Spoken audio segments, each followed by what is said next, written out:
En Argentina, la realidad es que eh, siempre es complejo porque hay como características muy propias de LATAM en general, no solamente de Argentina. Y con esto quiero decir que básicamente una persona que es excelente trabajando en fintech, por ejemplo, en un mercado como Estados Unidos, puede ser un desastre trabajando en fintech en una empresa de LATAM.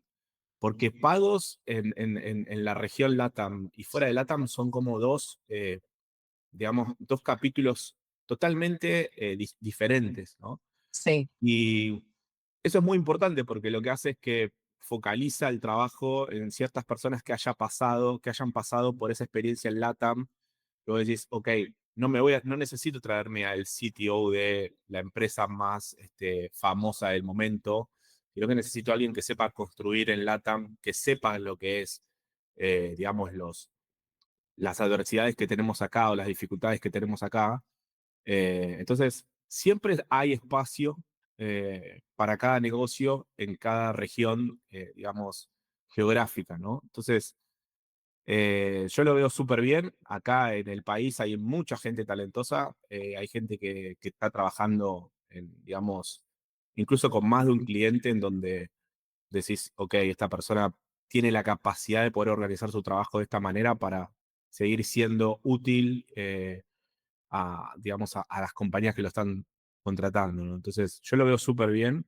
Creo que en la región tenemos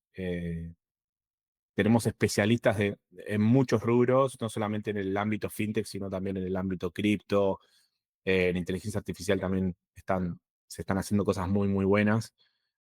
Así que yo lo veo súper. bien, alentador para aquellos que quieran quizás empezar a ofrecer este tipo de servicios y también de vuelta, sigue siendo un poco ilimitado en cuanto pienso en términos de barreras, porque puedes estar acá y estar trabajando para una fintech de México, para, no sé, una empresa de AI de Perú, de Estados Unidos, entonces también es, de repente estás prestando servicios en Latinoamérica o mismo incluso en otros países, no sé tanto en Europa y no tengo tanta experiencia en el mercado europeo si este modelo de fractional CDO existe o si está tan en boga como lo veo quizás hasta Estados Unidos y Latinoamérica, pero eso también debe ser muy interesante y en paralelo, bueno, en distintos tipos de industrias, tipos de startups y demás. Sí, sí, completamente. Sí, cada país tiene como sus propios códigos también. Europa en general, España, Alemania, tienen como sus propios desafíos todavía. Recién en España y en Europa en general se está teniendo quizás la comunidad de emprendedores que nosotros supimos construir en los últimos 10 años, 12 años o más. Como que cada uno comienza por lugares completamente distintos, pero sin embargo siguen saliendo startups y empresas súper exitosas de cada parte digamos, del mundo, de cada parte del hemisferio. Entonces, como Sí, que son necesidades que no son excluyentes para que a alguien le vaya bien, ¿no? no, total. Y te hago una pregunta en relación, o sea, hoy quizás ya tenés una amplia trayectoria liderando equipos de tecnología, estás ofreciendo tus servicios como Fractional CTO, estás como host, que ahora después vamos a hablar un poco también del podcast, pero yendo un poquito más para atrás, ¿cómo fueron o cómo fue ese primer acercamiento tuyo al mundo como profesional, digo, ¿no? Al mundo de las startups. ¿Recordás cómo fue de hecho, cómo fue que escuchaste de, che, qué es una startup? Si te puedes remontar un poquito para esa época y contar. Sí, es difícil porque pasó hace mucho, pero Sí, em, creo que todo comenzó o sea, yo venía trabajando en una empresa, yo venía trabajando en Mercado Libre, fue mi primer trabajo, estuve casi, no sé, 3 años y medio, 4 años trabajando ahí.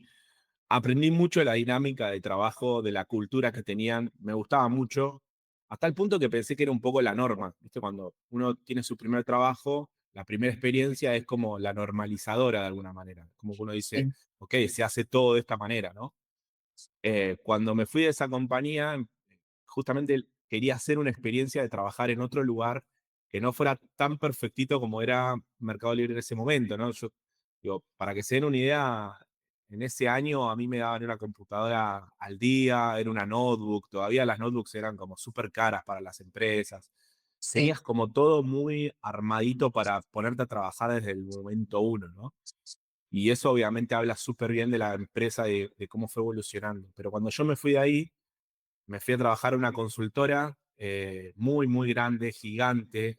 Yo me acuerdo que estuve como 4 semanas sin computadora. eh, Uf, de repente me buqueaban reuniones que no tenía que estar y llegaba y decía, hola, vine a la reunión. Me decían, no, vos no estás en esta reunión. Y yo me quedaba como diciendo, ¿por qué estaría en una reunión de la cual me calendarizaron? Entonces, ahí tuve como el gran contraste entre decir, ok, lo que yo estaba trabajando no era normal. Esta es la normalidad. O sea, esto es lo que sucede, porque un poco lo que me contaban colegas, un poco lo que yo veía era como que esa era la normalidad. Y sí, trabajando en esas consultoras, me fui dando cuenta de que había muchísima gente que llegaba a esta consultora porque tenía una idea de negocio que querían validar y querían hacer. Y esta compañía les vendía todo como el servicio de hacer, de realizar esa idea. sí, Y obviamente que los fines de las consultoras muchas veces es venderte más recursos, venderte más tiempo, y son fines que van, que se oponen directamente contra lo que un founder o líder de negocio quiere, porque al final del día, independientemente del dinero que puedan llegar a gastar, lo que uno quiere es que una idea se valide rápido, se lance rápido y poder monetizarla. Para mí, ahí es donde entra mi conflicto, la consultora debería acompañar en la iteración, no en la prolongación del MVP.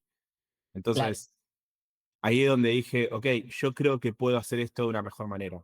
Entonces, empecé a trabajar de manera independiente, primero como freelance, como consultor, medio que no sabía cómo era la estructura, o sea, yo era muy, muy joven, tenía poca experiencia, pero tenía un gran diferencial que era saber traducir en términos técnicos un negocio. Entonces, cuando venía una persona y me decía, mira, quiero hacer una plataforma para agilizar el trámite automotor de manera online, que alguien me pueda ver por Facebook y pueda generar todo por internet sin tener que venir, para mí era como entender todo eso a nivel programación y saber cómo hacerlo.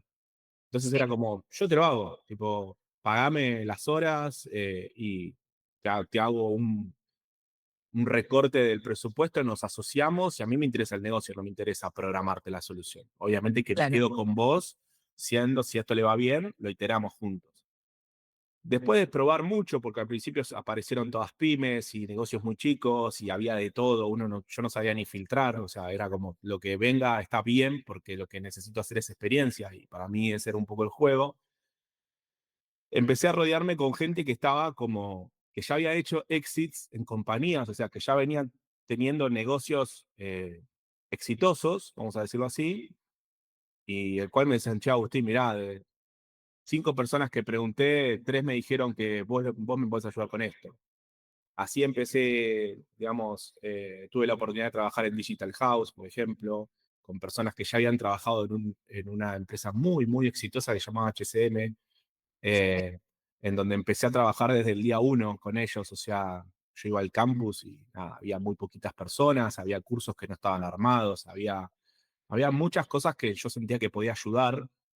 Y como todo, al principio uno deja el ego de lado porque está en una búsqueda de entender qué es lo que quiere. Mi búsqueda era como, che, yo quiero hacer esto, no quiero hacer esto, dónde me quiero posicionar. Eh, y así fue que durante mucho tiempo empecé a trabajar con empresas hasta que eh, en algún tiempo entendí que podía tener mi propia empresa, que podía eh, gestionarlo de una manera distinta. Y bueno, básicamente esos son los aprendizajes. Después, dentro de muchas cosas buenas, muy buenas que me pasaron de haber trabajado con marcas gigantes como Volvo, como tipo, bueno, no quiero nombrar ahora todo el chivo, pero trabajé con marcas muy, muy grandes cuando yo era muy chico y sentarme en una mesa de negociación y negociar un contrato que vos decís, con estos contratos puedo vivir literalmente 2 años de mi vida y voy a estar muy feliz o me va a sí, servir para invertir en esto. Nada, empecé a darme cuenta que tenía también mis debilidades o mis falencias, que era que conocía poco de negocio. O sea, sabía muy bien cómo articularlo con la parte técnica, sí, pero lo que es administrar un negocio es algo completamente distinto. O sea, cómo liquidás sueldos, cómo pagas impuestos, cómo te incorporás de una manera legal que te permita resguardarte de ciertos, digamos, problemas que puedes llegar a tener.